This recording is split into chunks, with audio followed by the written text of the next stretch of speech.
Today, we're going to be learning how to style our thesis posts like a pro copywriter. And by that I mean we're going to allow our content to stand out from the crowd. Besides from the words, the aesthetics of our posts can really help draw our readers in and allow them to easily read our post and continue reading because the way we develop the post. In Thesis, from DIY Themes, there's a couple built-in tools like the drop letter. You don't see that often. You don't see many people using the drop letter. And that's an aesthetic in copywriting that really draws in people. It catches their eye and it makes the paragraph or whatever stand out more because it's like, all right, they got something to say. So we're going to be adding the drop letter. Subheadlines. That's going to allow the people who scan content to easily find what they're looking for, read that paragraph and move on, because maybe they're not going to read the whole thing. They're just there for a particular piece of your content. And of course, we're going to be calling out certain sections of our posts with notes and alerts. So we're going to dive right in. I have this post here. Very simple. No styling, as you can see. This blog is very plain. If you've been following along with the other tutorials, you notice so far we've done links, we've added some navigation, and now we're into styling. Okay, so let's go ahead and kick it off with that drop letter, with that A. Well, we need to dive into our back office. So in that case, we can go to edit. We can edit this post right here, or we can go back to the dashboard. Like if you're in here, you can go to your dashboard. If you're logged in already to your theme, go to post. And then you can go to edit. That's one way of doing it. And we'll need to be working in the HTML side of our post. All right. So let's go ahead and add this drop letter. It's kind of in the middle of this one, so drop caps. The actual tutorial here will give you a little bit more detail about it, but what we're interested in is adding this bit of code around the letter we want the drop cap. So we simply copy, go here. We want to put it around our A. So I'll delete the A, drop that in, change that code to A from the middle, so it's span class equals drop cap, caret, A, carets, and then you close that span. Update that. Once it's finished updating, I'll refresh my page by hitting F5, and there we go. Got that drop caps. Really simple, really easy, but look already, kind of just like it pops out, it stands out, it pulls you in. Now I want to kind of make these bullet points because it's coming off of here. It's a little list. That we can do in the visual side. We can go ahead and click on the visual tab, highlight what we want, and there we go. We can get into styling those a lot differently too when you dive into code and CSS and all that stuff. But we'll go ahead and add a subheadline. Go ahead and add readers. So I want to make this a subheadline. Subheadlines are smaller than your main headlines, and you don't want them to be headline 1 or 2. Keep them 3. In the coding, the H3 tags, you can edit the H3 tags specifically to be different colors. You can edit those posts to stand out differently. You can change the text on them, how they're going to be, using custom CSS.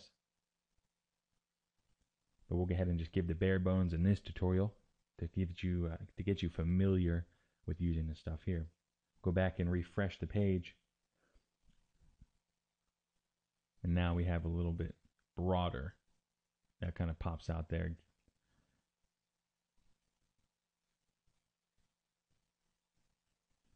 All right. So again, you can add that drop letter. and more subheadlining.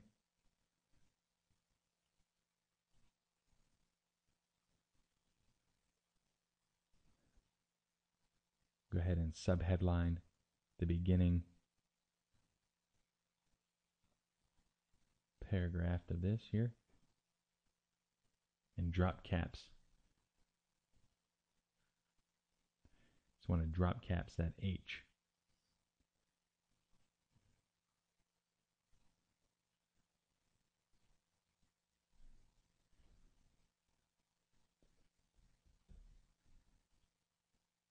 You can see that here. No spaces at the end of this caret. Update.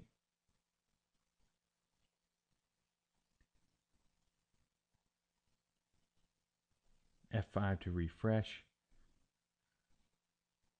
And there we go. See how it kind of already brings it out? Now, if you think there's too many spaces between your paragraphs, you can come back visually and see there's kind of a big space here. And that all that takes is just one back. You see how it deletes that styling because you're bringing it in. Control Z will take that back. And essentially, we can just shift backspace. We'll delete that last line. Update. Come over here, F5 to refresh, and see it pulls it up one there. Now it's a shift backspace.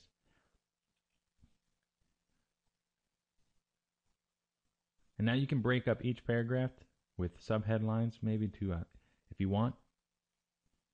Let's go ahead and call out this paragraph. We're going to call this one out as a note or something, highlight it.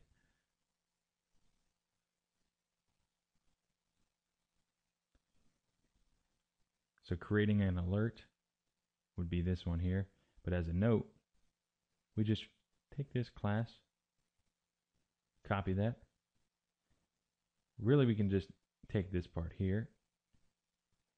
P class equals note, and then your text in the middle, close it with the closing tag there. So let's find that paragraph here. Here we go.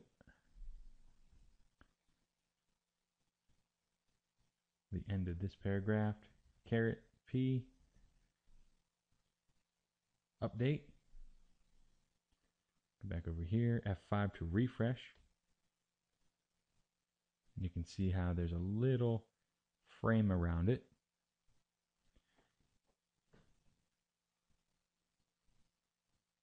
And then I'll add an alert to this one here.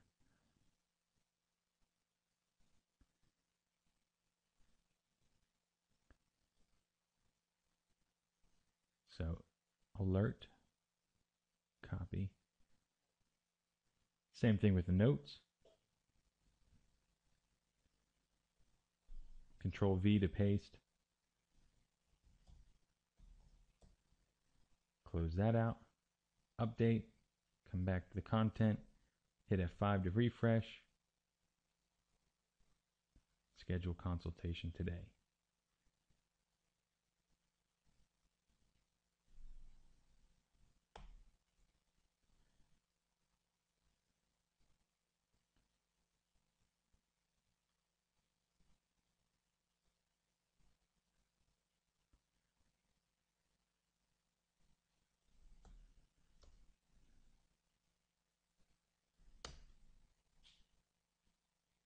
Update. I want to see if I can get that 2-hour consultation piece in there. It didn't seem to grab it. And there we go. Basically, I backspaced, then hit Shift Enter, which dropped it down the line. Now you can style these as well too, and we'll dig into that deeper and later on. But that is just the basic overview of that tutorial, and you can see how visually it took about 10 minutes to explain it and do it itself as I was going along. So now you know what to look for, what to expect when you're moving along and starting to style your posts. So if there's a particular tutorial on here that you don't understand because it's a little too broad, let me know and we'll dive into that. As for now, stay tuned and keep on trucking, keep on blogging.